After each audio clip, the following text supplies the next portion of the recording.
Alléluia. Bien-aimés dans le Seigneur, vous êtes bénis abondamment. Et vous êtes en train de suivre votre serviteur, l'apôtre Oladedi Ousmane, des ministères Église du Saint-Esprit depuis le Togo. So, encore une fois, que le nom du Seigneur soit glorifié. So, j'aimerais que nous réfléchissions ensemble sur une thématique qui me tient vraiment à cœur. Parce que le Seigneur veut que cette année 2026, nous ayons le miracle financier. Il voudrait nous bénir. Comme toute année, Dieu il veut toujours faire du bien à ses enfants. Et cela inscrit dans Jérémie 29, verset 11. Je connais les projets que j'ai fait sur vous. Projets de bonheur et non de malheur pour vous donner de la paix et de l'espérance. Alléluia.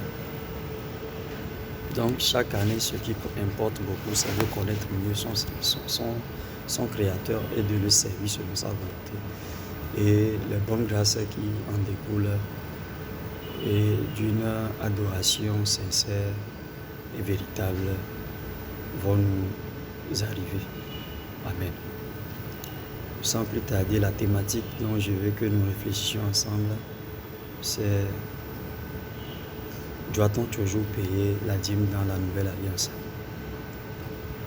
S'il vous plaît, je demanderai beaucoup la patience. Peut-être tu as déjà eu à entendre parler, mais tu n'as pas bien, n'est-ce pas, tu n'as pas eu l'occasion de bien comprendre de quoi il s'agit. Pour vous, peut-être c'est une première fois.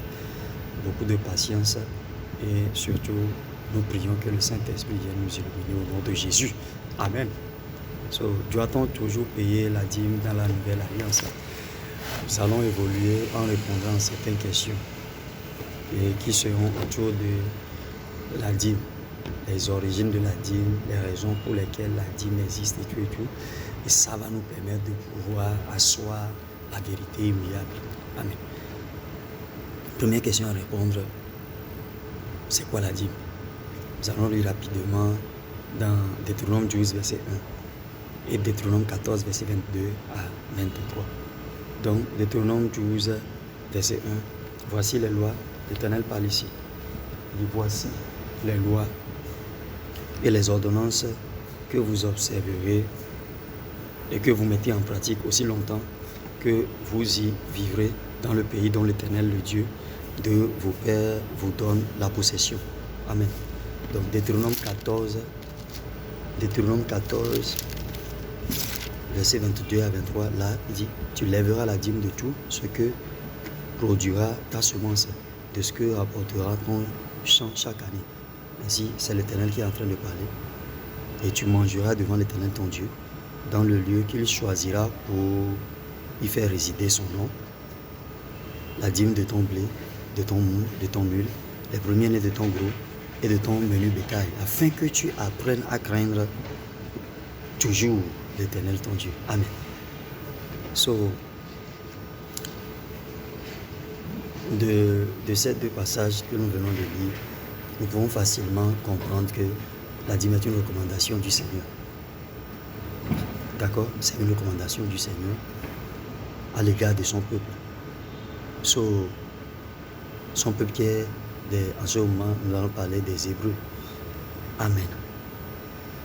Deuxième question à répondre. La dîme est destinée à qui? Pourquoi Dieu amène le sujet de la dîme? Quand on prélève la dîme, c'est pour qui? Là, nous allons lire rapidement également dans Deutéronome 14, verset 21. Nous allons lire Deutéronome 14, verset 29. Nous sommes en Deutéronome 14 toujours. Alors viendront le Lévite, d'accord, qui n'a ni part ni héritage avec toi. Si vous lisez, je crois, Genèse 49, vous allez voir que les Lévites, je crois, ils n'ont pas, quand on était en train de partager l'héritage du Père, tout ça, ils n'ont pas un héritage réel. Donc, c'est pour cela que la Bible dit ici que alors viendront le Lévite qui n'a ni part ni héritage avec toi, l'étranger, l'orphelin, la veuve. Donc, Malachie 3 également, s'il vous plaît, il faut lire Malachie 3. Vous allez voir que là aussi, il y a l'aspect de l'entretien du temple. Donc, la dîme est destinée à quoi? La dîme est destinée à nourrir le Lévite.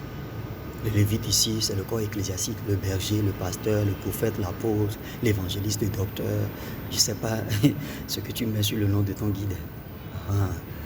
Donc, et les deux autres catégories de personnes, je veux parler des veuves, les orphelins, le camp des nécessiteux et l'entretien du temple, comme je viens de le dire dans Malachie 3. Amen. Troisième question à répondre maintenant. Waouh! Pas que le Seigneur est en train de nous bénir. Encore une fois, c'est votre serviteur depuis le Togo, l'apôtre Oladedi Ousmane. Je suis sûr que nous passons un bon moment de partage. Que le Seigneur enrichisse encore notre connaissance. Amen. 3. Pourquoi la dîme? Pourquoi la dîme? Là, on doit essayer d'asseoir ici les raisons immuables qui ont poussé Dieu, n'est-ce pas, à engager l'histoire de la dîme. Donc, nous allons lire premièrement dans Genèse 1, verset 26. Pourquoi la dîme? Parce qu'au départ, est-ce que la dîme était là? Non. Mais pourquoi Dieu s'en est arrivé et doit se prononcer de cette manière sur la vie de ses enfants? Donc, Genèse 1, verset 26. Puis Dieu dit, faisons l'homme à notre image selon notre ressemblance. Vous voyez, quand Dieu donne l'image, au fait, lui second ne donne pas l'illustration parfaite de cette mentalité-là, qui était la mentalité du transfert. Ici, Dieu dit, faisons l'homme à notre image selon notre ressemblance. Pourquoi pas, prenez le livre, la Bible d'Arby, ou bien Parole vivante, d'accord, l'interprétation sera autre chose. Vous allez voir toujours que Dieu fait l'homme à son image.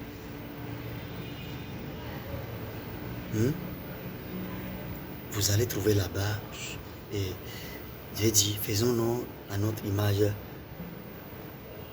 afin qu'il ait notre ressemblance. La ressemblance, Dieu ne le donne pas. La ressemblance est le fruit du travail de tout un chacun. Parce que la ressemblance est ce qu'on appelle le fruit de l'exercice. D'accord? L'image, c'est ce qui définit la personne. Mais la ressemblance, c'est la dimension de la confirmation de la filiation, qui est la ressemblance. Et quoi? L'image, est-ce que est la même? Mais ressemblance, c'est pas une. Et tu vois, tchatcha ko, qui est du raméako, et des siamea. Tchatcha qui yo cho et nous n'y a pas d'américain. Ye koda do me ficha no kwa oduda wa no kwa me alo me ezu jesidodo ke ni amere jesidodo lo me e faut dire parce qu'on a autour faut pas parler plus donc la ressemblance, Dieu fait l'homme à son image afin qu'il le ressemble ou qu'il domine. Maintenant c'est la ressemblance que nous avons qui nous permet de dominer. Si vous voyez un chrétien qui ne domine pas, c'est parce qu'il n'a pas la ressemblance de Dieu. Quand tu as la ressemblance de Dieu, tu as dominé. La ressemblance se trouve dans quoi? La parole de Dieu. Tu vas connaître la parole de Dieu. Quand tu connais la parole de Dieu, tu la pratiques. Maintenant, tu as la ressemblance de Dieu. Alléluia. Jésus dit, nul ne peut connaître le Père, si ce n'est le Fils qui vit dans le sein du Père, qui peut le montrer. Parce que le Fils ne fait rien de lui-même, si ce n'est il voit le Père faire et il agit. Alléluia. C'est ça. La ressemblance, il faut connaître la personne. Et il faut imiter la personne. Et tu as sa ressemblance. Alléluia. Amen. Donc, l'homme doit dominer.